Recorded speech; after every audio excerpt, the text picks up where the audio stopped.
One day, someone asked Quentin Tarantino, how did it happen? Was there a moment that changed everything? And he said, yes, there was. One night. A night that split his life into before and after. A night when he was completely alone.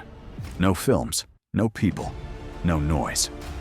And instead of writing another screenplay, he wrote down 3 questions. Not philosophical, not poetic, just brutal. And those 3 questions, and the answers that followed, rewired everything, not metaphorically, literally. And it was that night that made him who he is. This is what's now called the Tarantino Method. It's simple. Take one night, sit with yourself, and find out, honestly, who you really are. In this video, we'll break down exactly how this method works. Whether you'll follow it or not, that's up to you. But here's the reality. Most people spend hundreds of nights in NPC mode, just running their usual script. But the real question is, do you actually like the script you're living in? If not, let's begin. Because for Tarantino, that one night changed everything. And it might do the same for you. So why one night? Why not a week? Why not wait for some perfect moment when everything aligns? Because change doesn't happen in the right conditions. It happens when you finally stop lying to yourself. And for that, you don't need a course. You don't need motivation. You need silence, a moment without noise, without advice, without likes. In solitude, you'll learn more about yourself and your environment than 100 people telling you what you should or shouldn't do. That's the point. Not to run away from the world, but to turn off the external signal long enough to hear your own. One night is enough, if you make it real. No phone, no music, no distractions. Just you, a notebook, and a willingness to look into the mirror with no filters left. And if that terrifies you, good. Fear doesn't disappear before you start. It disappears along the way. That's why one night can work. Because when everything around you stops, what's left is either noise you've been carrying or the signal you've been avoiding. Tarantino didn't ask himself how to win. He asked how to stop lying. That's what these 3 questions are. Not affirmations, not manifesting. Just a quiet moment with a pen and a willingness to see what's true. Question 1. What do I actually want? Not what I'm supposed to want. Sounds easy. But most people have no idea. You think you want money? You think you want fame? You think you want that girl, the one Instagram keeps putting in your face, flawless, sexual, wild, expensive. But stop. You don't want her. You want what she represents. Status, validation, revenge, ego. Meanwhile, what you actually crave is a woman who sees your fire, respects your mission, doesn't compete, doesn't control, but fuels you like oxygen. But you forgot that, because the algorithm reprogrammed your taste. If you choose not to decide, you still have made a choice. You never chose your goals. They were chosen for you. Question 2. What am I doing right now that's keeping me stuck? Not what you should do, what you need to stop. Maybe it's your phone. Maybe it's drinking on weekends. Maybe it's chasing women who drain your soul. Maybe it's surrounding yourself with people who clap for your stagnation. One of the biggest lies we tell ourselves, I'm not ready yet. Number, you're not committed yet. Change isn't about doing the right things. It's about stopping doing the wrong things. Question 3. If I lost everything today, who would I still be? Strip away your job, your clothes, your status, your looks. Who's left? If that question terrifies you, you're not free. You're attached, hooked, dependent, and that's why you're stuck. If you're not afraid to die, you're not afraid to live. Be willing to lose it all, and you'll be unstoppable. The truth hurts, but it also clears the fog, and once the fog is gone, you can finally see where to go. Most people don't live life. They follow instructions, not spoken, not written, but programmed, deep into their identity. Take Max, 31 years old. He wakes up at 7, scrolls for 10 minutes, drinks instant coffee, gets into a car he's still paying off to get to a job he hates but can't leave. Because he has a mortgage, a girlfriend he doesn't love but won't leave, and parents who still ask him, "So when's the wedding?" He never decided any of this. He just didn't resist it. Now his life is a loop. But hey, at least it's normal, right? Now take Tom. He got in shape, bought clothes he saw on Instagram, started acting alpha in hopes of getting that hyper-feminine girl every coach online told him to chase. But she doesn't respect him because his energy is still needy, still trying to impress, still chasing an image that was never his. Deep down, Tom wants someone quiet, feminine, mentally stable, who doesn't compete with him, but amplifies him. But he'll never say it out loud, because that doesn't sound cool, that doesn't make his friends jealous. So he keeps chasing a life that makes him look powerful, but keeps him emotionally castrated. This is the reality for most. You don't even have to lie to people. They're already lying to themselves. Nobody is coming to save you. The only one that will save you is you.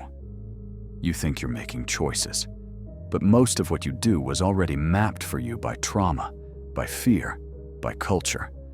And as long as you're following someone else's script, your life isn't yours. So the real question is, are you ready to delete the lines you didn't write? Let's say you finally do it. You sit down, no distractions, no pretending. Just you. And a question. What do I really want? At first, silence. Then, pain. Because the answers aren't gentle. They're brutal. I'm in a relationship I don't believe in. I don't admire the people I call friends. My job is draining my soul. I'm scared of being average. Suddenly, it's like waking up in a room you didn't know you were trapped in. And here's the paradox. Truth feels like liberation, until you realize what it demands. Because now that you know, you can't unknow. And now that you see, you can't look away. Take Martin. He works in IT. Stable job, good salary. But every morning, he wakes up with a weight in his chest. He hates the Zoom calls, the artificial urgency, the metrics. He dreams of opening a small studio. Real art. Real freedom. But when he tried to tell his family, his father looked at him like he was insane.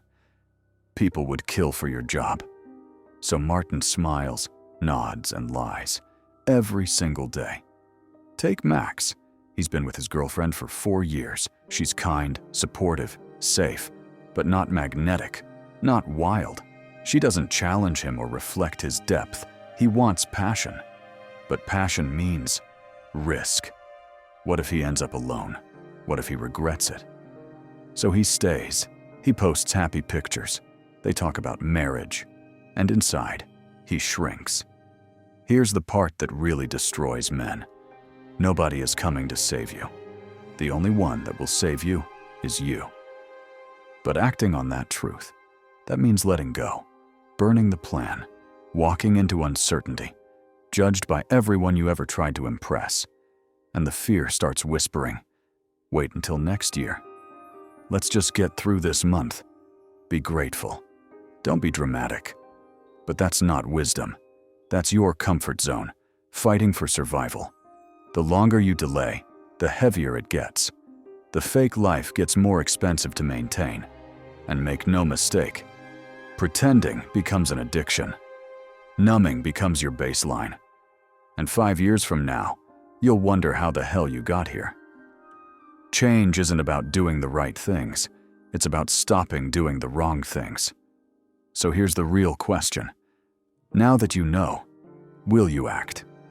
Because staying stuck after waking up isn't ignorance. It's betrayal. And it always costs more than you think. You did it. You saw it. You broke through the performance, the routine, the layers of self-deception. And for the first time in years, you know exactly what needs to change. But now comes the moment that defines everything.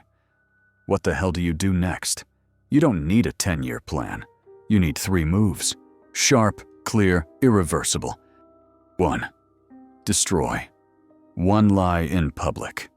Most people stay trapped because their identity is still protected, still intact, still worshipped by others. You need to commit social suicide. On purpose. Not for attention. For freedom. Tell your father you're not taking over the business. Tell your friends you're done chasing meaningless girls. Post online that you're leaving the job everyone envied. Why? Because as long as the world thinks you're still that person, you'll feel obligated to keep the act going. Burn the costume. There are only 2 types of people in this world: those who write their own story and those who let others write it for them. Choose which one you'll be. 2. Make one scarcity decision. You've lived in survival mode. You've been making safe decisions, and those decisions got you here. Stuck, numb, dissatisfied. Now make the kind of choice that scares you but frees you. End the fake relationship. Quit the respectable job. Cancel the wedding. Leave the city where you're dying inside. Not because it's comfortable, because it's true. The truth isn't polite. It doesn't care about comfort. It wants what's real. If you are not afraid to die, you are not afraid to live. Be willing to lose it all at any given time, and you will be unstoppable. You cannot break. Most people fail, not because they lack vision, but because they leave room for escape. You need 1 commandment, 1 line you don't cross, 1 behavior you kill forever. Like, I never pretend to be interested in people I'm not. I never lie about what I want. I never betray my future self to please others. This rule becomes your spine. Everything else becomes negotiable. But this doesn't. You've done what 90% never will. You've opened your eyes. Now comes the real fight. To not fall back asleep. This night changed something. But the world will try to smother that flame. Don't let it. You think the hardest part is done? That clarity will now carry you through. Think again. Because once you start acting on truth, you're not just changing your life, you're disrupting the lives of everyone around you. You quitting your job? Now your colleagues have to ask why they're still stuck. You leaving a loveless relationship? Now your friends feel exposed in their own dead marriages. You walking away from the script? Now the NPCs feel threatened because you're breaking the rules of the simulation. If you choose not to decide, you still have made a choice. Most people choose not to decide. Your decision exposes their passivity, and that makes them uncomfortable. So here comes the backlash. First, they'll mock you. They'll say you're impulsive, immature, arrogant, having a crisis. They'll tell you to calm down, be rational, think long-term. Translation: come back to sleep. You're waking me up. Then comes the guilt. But what about us? After everything we did for you? You're just going to throw it all away? They'll guilt you for making a move, not because it's wrong, but because it reminds them they didn't. Even the people who love you will resist. Not because they're evil, but because your growth disrupts the system they were safe in.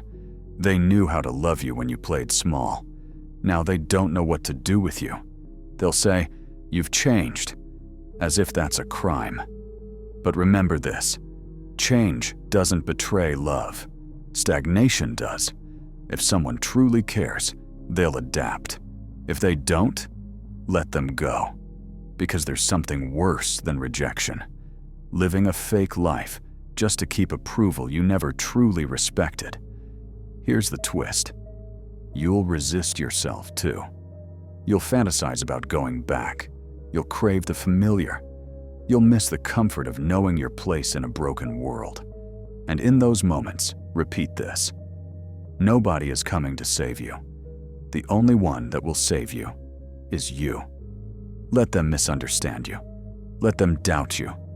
Let them call you lost. You're not lost. You're shedding. You're killing who you had to be in order to become who you really are. And yes, it will hurt. You'll lose people. You'll lose comfort. But you'll gain something they can't give you. Sovereignty. You're not here to be liked. You're here to be real. And the real you is coming online. With or without their permission. What will you actually do tonight? Because you don't need another book, another podcast, or another excuse.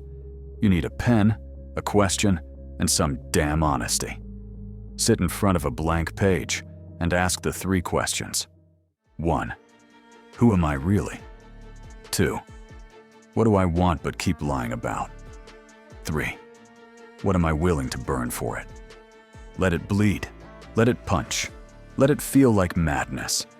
Because if you do it right, it won't feel poetic.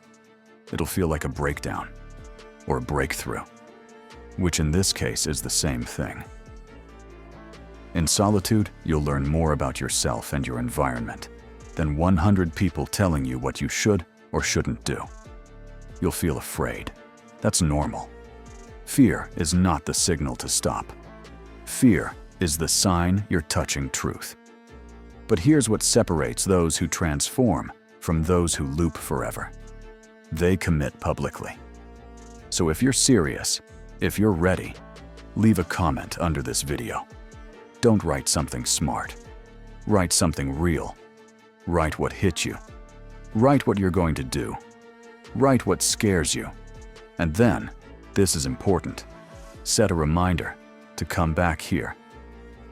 1 year from today, come back and reply to your own comment. See if you followed through. See if the life you're in then was born in the night you gave yourself now. Because some people spend decades building a life that impresses others. You're being invited to build one that liberates you. There are only 2 types of people in this world: those who write their own story and those who let others write it for them. Which one will you be? This is not motivation. This is a mirror. And if you're brave enough to look into it, you won't need another video. You'll need one night and the courage to follow what you saw in the dark. Because after that, the story changes. But only if you're the one holding the pen.